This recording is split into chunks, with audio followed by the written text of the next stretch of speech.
Welcome to Spiritual Dialogue with Father Odon de Castro. We stayed here at Cariana Lay Monastic Community. I'm your host, Brother Lodi, and with us is Sister Tachi. I was thinking, Father, this veering off from Christ and Christ's doctrines, di- have they not thought that they're veering off also from the goal? That the goal of our creation is supposed to be with Christ in heaven. We will never make it with that kind of hermeneutics that they're doing. Well, definitely, if you're not in the Catholic path to heaven, you will never reach heaven, really. And that's why we're having this discussion, because we're trying to put everybody back in the right path. So last time we discussed about this discontinuity, and we said the fact that if the Catholic Church today is not a continuation of the Catholic Church established by Christ on the apostles, it cannot be Catholic anymore. Yes, Father. And Pope Benedict repeated that. It has to be hermeneutics of continuity. There must be, our Catholic Church today must be a continuity of the old Catholic Church established by Christ and the apostles. It must be a continuity. Yes. As long as you separate from that community in continuity, you become a Protestant. That's what happened to all the Protestant sect. They separated. They are not a continuous, or they are not in continuity with the Catholic Church. But since this now is being led by such bishops and cardinals, and we have mentioned in name, Cardinal Tagle of Manila, for the only simple reason that he's part of the theological school of Bologna, and is author of one of the chapters of the book promoting precisely the hermeneutics of discontinuity, and where the former president of the Catholic Bishops' Conference, Villegas, even spoke as an opening speech to the Bishops' Conference in Pius XII, in Pius Center, that the old Catholic Church is old and sick and infirm, and therefore we must join the new, young church, which he actually described as the Church of Bergoglio. He actually said so. He actually said that because it's in the, it was quoted in the internet, and many theologians had been commenting on it. So it is not coming from me. These are commentaries made by theologians on what he said in Pius Center. So in effect, Bishop Cardinal Tagle and Bishop Villegas, based on the objective, not subjective, objective criteria, are Protestants. I said objective because objectively they left the Catholic Church because they killed the Catholic Church. They considered it as old, infirm, and sick, and joined the new one. So objectively, they are Protestants. Yes. Subjectively, I don't know, because I cannot read their hearts. Yes, that's right. Maybe they made a mistake. Maybe they didn't know what they were saying. That can happen. But objectively, very clearly, what they said is being a Protestant. So can you imagine if the whole Diocese of Manila now would be Protestant, or the whole Diocese of Dagupan, Lingayen is now Protestant? And I wouldn't blame it entirely on them if these two dioceses are Protestant now, because the Filipinos, even in our history of the Catholic Church, had been described. This is our textbook in the seminary. History of the Catholic Church says that the Filipinos were not well catechized. Were not very well catechized. I don't know since when, But from experience, at least from the time I was born, really the Filipinos were not catechized. Even in the Catholic schools, I went to 4, 5 Catholic schools. I was not well catechized as a priest. Maybe the catechist doesn't know the real faith of the Catholic. Truths. Because of the two defects we Yeah. mentioned. Not The teacher teachers and are the not student. teaching well, and the students do not know how to study well. Yeah. These are the two defects you have to keep in mind. So even if I was in 3 Catholic schools and I was in the seminary, 3 different seminaries, I consider myself not catechized, not well catechized. Yes. So how much more you? Yes, Father. So how many years have I stayed in the seminary and yet I'm not catechized? No. So it is really possible that even before the bishops were in their diocese, even before they went there, maybe the dioceses were already Protestants. And that's possible. Precisely because what the history of the Catholic Church says, the Filipino people were not well catechized, were not well evangelized. Yeah.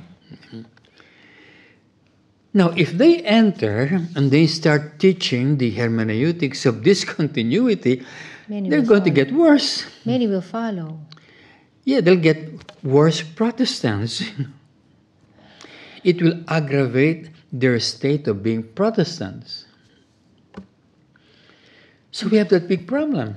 How do you Yeah. solve that? Yes.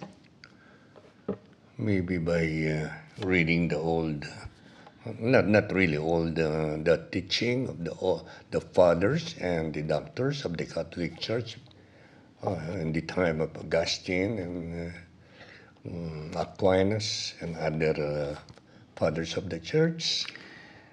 Even if they read all those books, if they do not know how to read, Yeah, this they do not Proverbs. know how to learn or Students. study properly, they won't learn. That's the one you're saying, Father. The students Yeah. don't know how to learn anyway. These are the 2 defects Yeah, that the we're two trying defects were to... still there. We have to keep that in mind. Yeah, we have to solve that yet. We're just putting it down first and Yes, describing yes, these yes, 2 yes. defects. Yeah.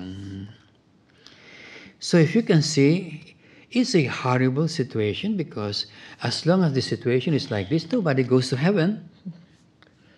Yes, of course, Father. And this could be millions of Catholics. Millions of men. That's why, did you know this? The Protestant movement in the Philippines is very popular. Yes. It's easy. Any layman who stands in a pulpit, holds a Bible, and start preaching gets thousands of members. I noticed that, Father. And this layman has no theological studies or background. They just listen to the preacher without have a deeper understanding Yeah. of the Word of God. And these are not even Catholics. So how come the Catholics are transferring to this group? It's a change. Change, yeah, change. They like change. They love listening, Father. They're not using their heads, their intellect. They love listening and they even cry because of They're just using their free will. Yeah, all this crying comes from the free will. This emotion, these are passions, feelings, and so on. It all comes from there. So you see, even the religious orders, religious orders like Benedictine, Dominicans, Jesuits, and so on, these orders were approved by the Catholic Church because their spirituality is identical to the gospel. Identical to the gospel. Otherwise, they will not be approved.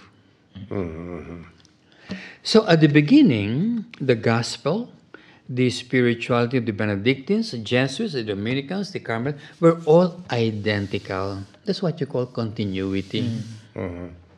Continuity. So the evangelical life from Christ, from the apostles, goes to Saint Benedict, it goes to Saint Dominic, it goes to Saint Ignatius.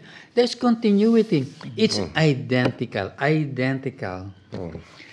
Today, they're all different. The Jesuits are different from the Dominicans. The Dominicans are different from the Jesuits and so on. How come? changes. It will create confusion, Father. Not only that, they're going to hell. I mean, these are changes. People are changing the way they want. They're imposing what they like on their order. They've changed the gospel.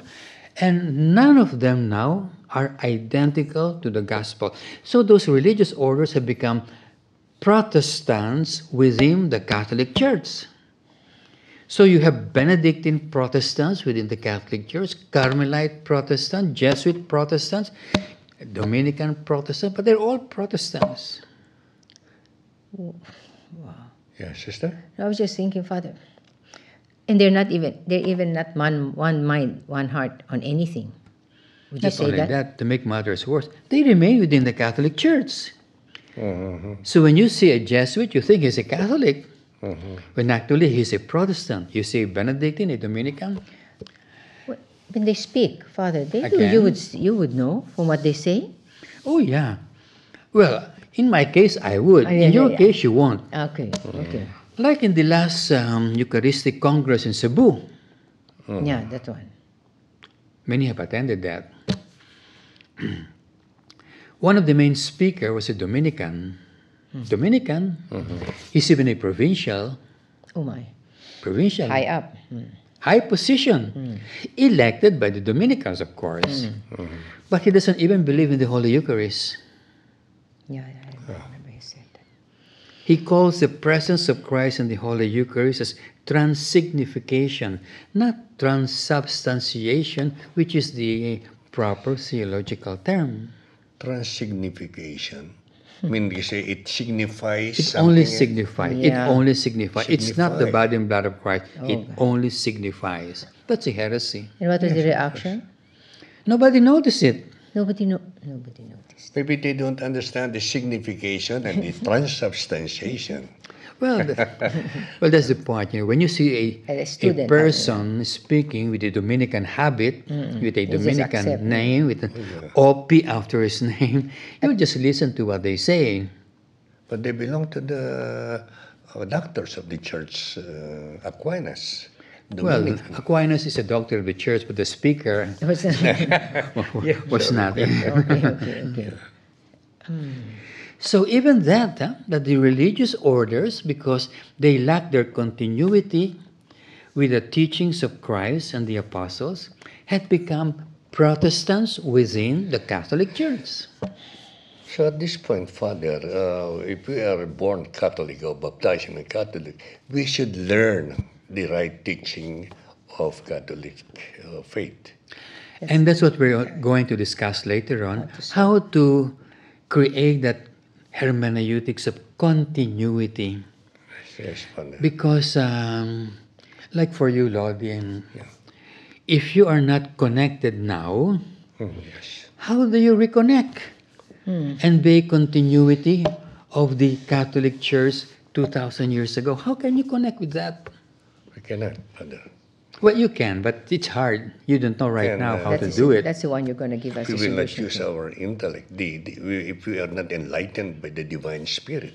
Well, that's what we're going to discuss, hopefully. Yes.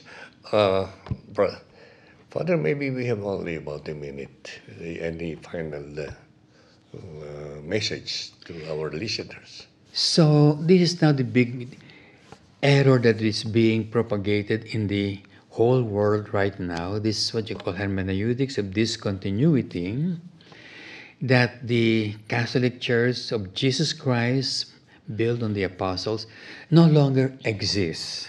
And that there is a new church made by men, but they continue to adapt all the externals of the Catholic Church so people can be easily be deceived.